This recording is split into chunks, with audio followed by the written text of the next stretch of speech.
Gjërat e çuditshme ndodhen në varimin e kësaj gruaje, por kur djali i saj Bertiti ndodhi diçka tronditëse.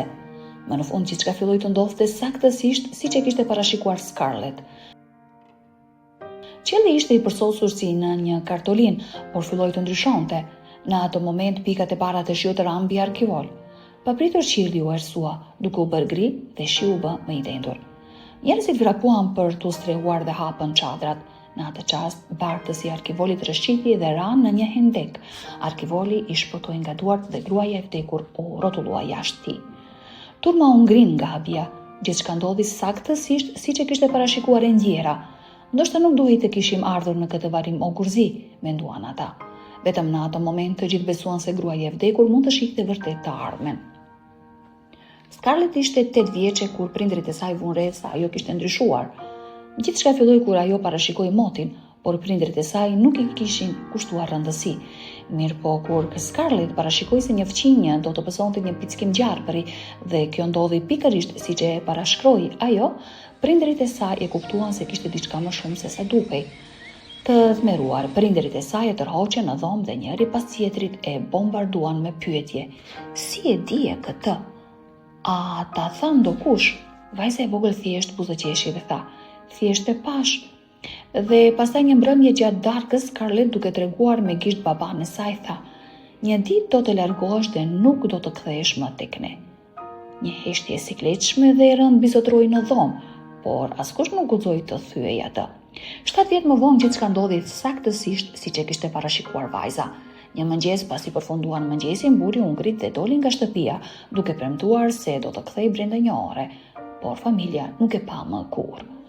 Më vonë, njerëzit pretenduan se i kishin parë atë me një grua tjetër në një fshat aty pranë. Që nga ai moment, Agatha, nëna e Scarlettit, filloi të besonte në aftësitë e vajzës së saj. Dhe si çdo nënë e dashur, ajo e paralajmëroi të mos i tregonte askujt për to. Por, për një arsye të ditur vetëm prej saj, adoleshentja nuk ndoqi këtë këshill. Ajo u tregonte njerëzve për vdekjet e afërta që do t'i godisnin ata. Scarlett nuk ishte vërtet një fallxhore, ose të paktën kështu thoshte atyre që zemroheshin kur ajo nuk mund të parashikonte të ardhmen.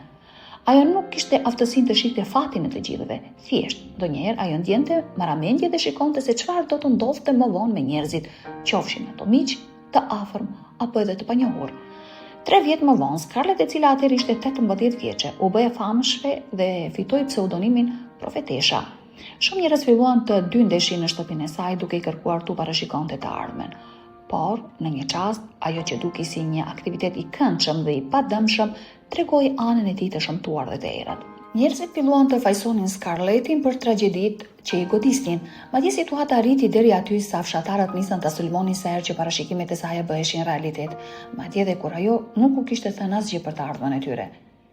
Kështu një natë më vonë Agatha e zgjoi Scarlettin dhe i bashkëporiti me një zë të dritur. Nuk mund të qëndrojmë më këtu, po ikim menjëherë. Agatha e kishte planifikuar aratisjen për një kohë të gjatë, prandaj gjithçka ishte e përgatitur. Rreth orës 5:30 të mëngjesit, taksia në të cilën po udhëtonin të dyja ndaloi përpara një apartamenti modest me 2 dhoma dhe vajza e lodhur e përgjumur zbriti nga makina. Sa po do të hynin në shtëpi, Scarlett njeu marramendje dhe brenda sekondave u rrëzua në tokë duke filluar të dridhej. Ky ishte momenti që Scarlett e kishte friksuar gjithmonë.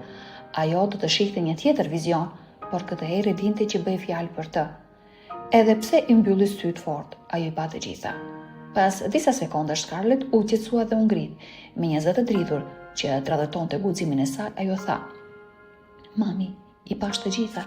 Sipas vizionit të saj, nëna e saj do të ishte bartës së arkivolit. Djali i saj, ende i palindur, nuk do të ishte i pranishëm në varim. Dhe gjatë ceremonisë do të mbizotronte kaosi. Ajo i tregoi nënës së saj se së shpejti do të takonte burrin e saj të ardhshëm, por për fat të keq, ata do të ishin të martuar vetëm për një ditë. Vizioni i Scarlettit të u zemrën e Agathës, dhe ajo dëshironte të bënte diçka për të ndryshuar, por ishte pafuqishme. 2 muaj më vonë, ndërsa Scarlett dhe nëna e saj po ktheheshin në shtëpi nga tregu, një i ri i quajtur Frank ju afroi për t'u kërkuar drejtim. Sapo e pa atë, Scarlett preku nënën e saj në shpatull dhe me një buzëqeshje fëmijërore dhe tha: "Ky është ai, burin." Që nga ai moment Scarlett i premtoi vetes se nuk do të luftonte më kundër fatit, edhe nëse martesa e tyre do të zgjaste vetëm një ditë, ajo do ta jetonte me gjithë shpirt. Pas atij takimi Scarlett dhe Frank nisën një marrëdhënie dhe megjithse ajo e dëshironte me gjithë zemër, nuk i tregoi kurrë për aftësitë e saj të veçanta. 3 muaj më vonë, Frank i propozoi martesë dhe ajo pranoi. Ata u martuan natën e dasmës së tyre. Megjithatë, në mëngjesin e hershëm të ditës tjetër, Scarlett i tha Frankut se ata do të duhej të jetonin të ndarë për gjithë jetën e tyre. Buri nuk mund të besonte veshëve dhe u përpoq ta binte të ndryshonte mendje, por kur ajo nuk lëvizi nga qëndrimi i saj, ai u largua përgjithmonë nga jeta e saj. Atë muaj Scarlett zbuloi se ishte shtatzën dhe djali i saj Jack erdhi në jetë në kohën e duhur. Kur djali u rit, Scarlett i tha atij se i ati kishte vdekur dhe nuk e lejoi më të shkonte në qytet. Vetëm kur Jack mbushi 18 vjeç, ajo detyrua të largohej për të ndjekur kolegjin. Atë ditë ndërsa ai po largohej nga shtëpia, Scarlett i tha se do të vdiste përpara se ai të kthej dhe se ai nuk do të merrte pjesë në varimin e saj. Jack tashmë kishte filluar të mendonte se ëma ishte e çmendur dhe në të vërtetë nuk i besonte as pak vizioneve të saj. 2 javë pasi i biri u largua, Scarlett ndroi jetë. Agatha ishte e shkatruar, por në të njëjtën kohë ndjej e lehtësuar që vajza e saj më në fund kishte gjetur paqen. Ajo nisi përgatitjet për varimin. Së shpejti erdhi dita e ceremonisë. U bë e ditur se Scarlett kishte parashikuar që gjatë varimit do të ndodhte një kaos, ndaj shumë njerëz madje edhe nga fshati i saj i vjetër erdhën për të parë me sytë e tyre. Gjatë procesionit filloi një shi i dendur dhe siç e kishte parashikuar Scarlett, Agatha u bë një nga bardhësit e arkivolit. Në atë moment personat që po mbartnin arkivolin rëshqitën dhe ai ra për tokë. Arkivoli u hap dhe trupi Scarlettit doli jashtë. Por sapo bardhësit e arkivolit u përpoqen ta vendosnin përsëri trupin e Scarlettit brenda një zë i fortë u dëgjua. Të gjithë kthen kokat me njëherë dhe pan Jackun që po vraponte drejt tyre. Djali u afroi trupit të së ëmës dhe klidhi: "Më fal mama, më fal që nuk të ndëgjova, më fal që të lash." Menjëherë pasi djalushi bërtiti ndodhi diçka e pabesueshme. Shiu pushoi papritur dhe dielli u shfaq në qiell pothuajse menjëherë. Në atë moment, bardhësit e arkivolit më në fund arritën të ngrinin trupin e Scarlettit dhe procesi i vazhdoi në heshtje. Askush nuk guxoi të bënte pyetje, edhe se të gjithë dëshironin të dinin pse Jack kishte ardhur në varim, kur Scarlett kishte parashikuar të kundërtën. Fundjavën e ardhshme, Jack dhe gjyshja e tij ishin ende në zi në shtëpi, kur papritmas dëgjua një trokitje në derë.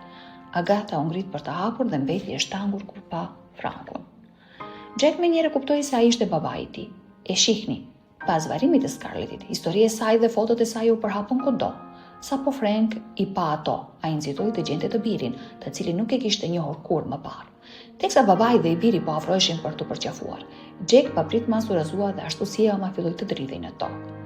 Agatha e dinte saktësisht se çfarë po ndodhte. Ajo qëndroi pranë Jackut dhe priti derisa ai u qetësua. Pastaj, me një zë të butë e pyeti: "Çfarë pe?" Jack hezitoi për një moment, pastaj uli sytë dhe tha: "Asgjë." Por kishte zëra që thoshin se ai kishte parë një vizion ku babai i tij do t'i bënte keq. Pikërisht për këtë arsye Scarlett nuk kishte dashur kurrë që Jack të takonte Frankun. Jack, ashtu si ama, nganjëherë humbiste ndjenjat dhe kishte vizione, por ndryshe nga ajo, ai nuk tregonte kurrë se çfarë shikte. Njerëzit prisnin që ai të largohej nga jati për të shmangur fatkeqësinë e paracaktuar, por për çudi, ai nuk u largua kurrë prej tij. Ndryshe nga Scarlett, Jack vendosi të mos ikte. Ai zgjodhi të luftonte fatin e tij.